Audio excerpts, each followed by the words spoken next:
नमस्कार मंडळी, स्वागत आहे सर्वांचं कैलास गावडे गोट फार्म या यूट्यूब चॅनलमध्ये. तर मित्रांनो बघा, आपलं हे शेळीपालन आहे आणि शेळीपालनामध्ये जवळपास 5-6 वर्ष पूर्ण झालेले आहेत मला. तर या 5-6 वर्षामध्ये जे अनुभवलेले आहेत ते अनुभव प्रत्येक व्हिडिओच्या माध्यमातून मी आपल्यापर्यंत पोहोचवण्याचा प्रयत्न करत आहे मित्रांनो. तर असंच एक मी आपल्या शेळीपालनामधलं एक अनुभव, मी शेळीपालन कसं केलं त्याच संदर्भातली माहिती या व्हिडिओमध्ये देणार आहे.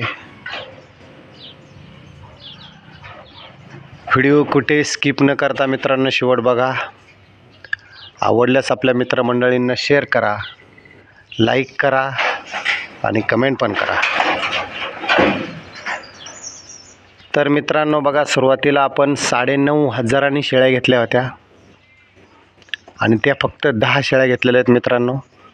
फक्त 9,500 10 शेळ्या घेतल्या होत्या, म्हणजे 9,500ला एक शेळी, अशा 10 शेळ्या घेतल्या मित्रांनो. आणि त्या शेळ्यांच्या पहिल्याच झोपामध्ये सर्व पैसे वसूल झाले बघा बरं का. तर मित्रांनो शेळ्या 10 घेतल्या असताना त्याच्यामध्ये 9,500 आपण घेतले त्यावेळेस शेळ्या वेळायला झालेल्या होत्या. त्याच्यामध्ये आपल्याकडे आणल्यावर 1-2 दिवसात त्या खाली झाल्या. काही तिथंच खाली झालेल्या होत्या. कुणाला 1 पिल्लू झालं, कुणाला 2 पिल्लं झाली. अशा पद्धतीने 10 शेळ्यांची जवळपास 15 पिल्ले झाले मित्रांनो. पण शेळ्या ज्यावेळेस घेतल्या त्यावेळेस खूप दुबळ्या होत्या, म्हणजे कमकुवत होत्या, जास्त त्यांना ताकद नव्हती. माझ्याकडे आणल्यावरती चांगल्या झाल्या त्या. तर मित्रांनो त्या 10 शेळ्यांना जवळपास 14-15 पिल्ले झाली आणि ते पिल्ले मी जवळपास तुम्हाला सांगतो 3-3.5 महिने सांभाळले. म्हणजे शेळ्या आणल्या त्यावेळेसच वेलेल्या होत्या, काही इथं आल्यावर वेल्या. आणल्याच्यानंतर 3-3.5 महिने, जवळपास समजा 4 महिने पिल्ले मी त्यांचे सांभाळले असतील मित्रांनो. 4 महिने ते पिल्ले सांभाळल्याच्या नंतर एक शेळीचे पिल्लू मी 7-7 हजारांनी विकलं. 14 पिल्ले होते, प्रत्येक पिल्लू 7-7 हजारांनी विकलं. 14 पिल्लांचे किती पैसे झाले मित्रांनो? 10 पिल्लांचे 70,000 आणि त्या वरच्या 5 पिल्लांचे 7-5 35.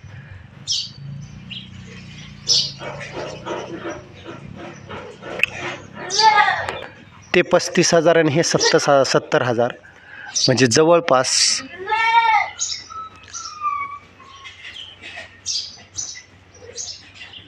1,05,000 रुपये माझ्या त्या पिल्लांचं पैसे झाले.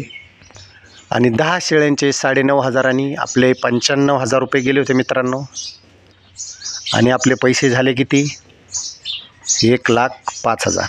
फक्त किती दिवसात झाले मित्रांनो? 4 महिन्यात. शेळ्या घेतल्यापासून फक्त 4 महिन्यात, म्हणजे 4च महिन्यात शेळ्यांचे माझे पैसे वसूल झाले. तर तुम्हाला सांगायचा याच्यामध्ये एकच एवढा विषय आहे की आपण जरी शेळी केवढ्याची घेतली तर तिची जी किंमत आहे, तिची किंमत 2-3 महिन्यात गाभण जर असेल किंवा वेलेली असेल तर 4-5 महिन्यात तिची किंमत लगेच वसूल होते. आणि माझंही तेच झालेलं आहे. शेळ्या घेतल्या 95,000 रुपयाच्या, 3.5 ते 4 महिन्यामध्ये पैसे वसूल झाले 1,05,000 रुपये.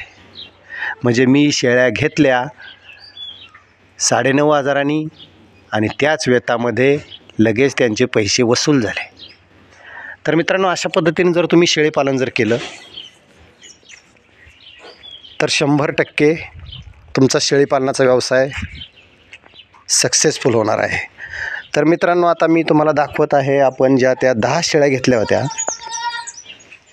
त्या 10 शेळ्या कोणत्या आहेत तुम्हाला ह्या व्हिडिओच्या माध्यमातून दाखवत आहे मी. बघा ह्या समोर बसलेल्या हे 1 2 3 हे जवळपास इथं बसलेल्या सगळ्या बघा, ह्या 4 आणि त्या पलीकडच्या 4 आणि इकडं 2 आहेत. अशा ह्या 10 शेळ्या आहेत मित्रांनो. बघा ह्या त्या 10 शेळ्या घेतल्या त्यावेळेस फार दुबळ्या होत्या. उठून दाखवतो. 9,500 शेळी घेतली होती ही. आता हे शेळीची किंमत आहे 2 पिल्ले आहे तिच्या खाली. आत्ता जर विक्रीला जर काढली तर जवळपास तुम्हाला सांगतो ही 18-19 हजारला शेळी जाईल. घेतली फक्त 9,500ला. त्यावेळेस घेतली त्यावेळेस खूप दुबळी असल्यामुळे तिची किंमत मित्रांनो कमी भेटली आपल्याला त्यावेळेस. आणि उन्हाळा दिवस होता. बघा ही शेळी, हिला 4-4 पिल्ले होतात. ही घेतली त्यावेळेस खूप तरुण होती आणि खूप डेंजर शेळी बघू शकता. ही सुद्धा आपण त्यावेळेस 9,500लाच घेतलेली आहे. तर हिलासुद्धा 4-4 पिल्ले होतात. तर हे बघू शकता ह्या 9,500ने आपण शेळ्या घेतलेल्या जवळपास 4-5 वर्षे झालेल्या आहेत. तर मित्रांनो तुम्हीसुद्धा असं शेळीपालन करू शकता. एकदम कमी रेटमध्ये शेळ्या खरेदी करायच्या. जरा मी म्हणतो का जरा वंगाळ का असा आहे ना, आपल्याकडं आल्यावरती खुराक चांगला चारा पाणी जर दिला तर त्या चांगल्या होतात आणि चांगल्या जर झाल्या तर शेळ्या पुढे 1 नंबर होतात मित्रांनो. तर मग ह्याच शेळ्यांपासून आपण मित्रांनो पाठी पण तयार केलेल्या आहेत. म्हणजे ज्या वेळेस मी 9,500 शेळ्या घेतल्या त्याच शेळ्यांमधल्या मी काही शेळ्या एक 4-5 महिन्यापूर्वी 17,500 विकल्या. म्हणजे बघा 9.5 कुठं आणि 17.5 कुठं. आणि मी विकल्या त्या वेळेस पण 2-2 पिल्ले होते. म्हणजे घेताना फक्त शेळ्या माझ्याकडं दुबळ्या होत्या म्हणजे वंगाळ होत्या. आता शेळ्यांची माझ्या तब्येत बरी आहे. विकलेल्या शेळ्या पण मी खूप चांगल्या होत्या. त्याच्यामुळं जर आपण शेळीपालन व्यवसाय करत असेल तर शेळीपालन व्यवसाय हा खूप फायद्याचा आहे. या व्हिडिओतून मला एवढंच सांगायचं आहे की शेळीपालन हा व्यवसाय खूप फायद्याचा आहे. तुम्ही अगदी 100% करू शकता. कुठलाही प्रॉब्लेम नाही. आणि कुणाला काही अडचण असेल, कुणाला काही प्रश्न माहिती विचारायची असेल तर जरूर आपल्याला कमेंट करून विचारू शकता. मला जो अनुभव आहे तो नक्कीच मी 100% ह्या व्हिडिओच्या माध्यमातून सांगण्याचा प्रयत्न करेल. तर असो ठीक आहे. अशा पद्धतीचं मित्रांनो आपलं शेळीपालन आहे. आणि ही आपली शेळीपालनाची किमया म्हणजे फक्त 9,500च्या जेवढ्याच्या शेळ्या घेतल्या तेवढ्याच अगदी 4-5 महिन्यामध्येच आपण तेवढे पैसे वसूल केलेले आहे. तर ठीक आहे. असो मित्रांनो आपला व्हिडिओ कसा वाटला आहे नक्की कमेंट करून सांगायचं आहे. आणि व्हिडिओ मित्रांनो एक लाईक आणि कमेंट करायला विसरायचं नाही. आपण कुठून माझा व्हिडिओ पाहत आहे ते कमेंट करून सांगा. म्हणजे दुसरा व्हिडिओ याच्यापेक्षाही चांगला माहितीचा मिळेल. कोणाला काय माहिती असेल तर त्या पद्धतीचा सुद्धा व्हिडिओ बनवला जाईल. आणि चॅनलवरती आपण नवीन असेल तर आपल्या चॅनलला सबस्क्राईब करा. आणि म्हणजे सबस्क्राईब केलं म्हणजे असेच आपले नवीन व्हिडिओ आपल्याला माहितीचे जे असणार आहे ते पटकन तुमच्यापर्यंत येऊन पोचतील. तर चला तुम्हाला जाता जाता या शेळ्यांचे पिल्लं एकदा दाखवतो. हे बघा मित्रांनो त्या बाहेरच्या सर्व शेळ्यांचे हे पिल्ले आहेत आणि त्यांचा सेपरेट कप्पा आहेत. इथं सर्व बसलेले आहे. तर ठीक आहे. मी आता जास्त व्हिडिओ मोठा बनवत नाही. ह्या इथेच व्हिडिओ थांबवतो आहे. तर आपण मित्रांनो व्हिडिओ माझा शेवटपर्यंत पाहिल्याबद्दल त्याबद्दल सर्वांचा पुन्हा एकदा मनापासून आभारी आहे. आणि व्हिडिओ इथं संपवत आहे. तर जय हिंद, जय महाराष्ट्र.